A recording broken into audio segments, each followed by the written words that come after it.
السلام عليكم حبيبي كيف الحال؟ ميت يجي ينده يبي شيء ولا شيء؟ ما في مشكلة هو أنا موجود مني 6 يوم شغل عادي يوم الجمعة فري والله العظيم على بالي نفس زي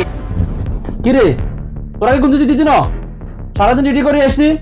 এখন কি তোর কিন্তু দিদি ন আর টিকটক বানাবা জায়গা এখানে নি টিকটক বানার দেখা যা টিকটক বানা কই তুই এদিকে গিলে সৌদি আরব দেখা যা টিকটক বানা কি বানাচ্ছে টিকটক মুরব্বি রে হেভিয়েট করে কা আমার রুমে টিকটক বানাবো কি আবার মেডাম হইছে এই বুঝছি তোমার মরণের চুলকানি উঠছে মলম লাগাই দিবনি আমরা রুমে দিয়ে দিতাই আমরা যা মন চায় তা করবো রুমের ভিতরে আজ প্রথমবার কইছস তাই মাফ করে দিলাম কিন্তু দ্বিতীয়বার যেদিন কবি সেই দিন তোর কলজাটারে তাই না বাইর করে আমি ওজন করুম মুরব্বী সমস্যা নাকি তাই গেলে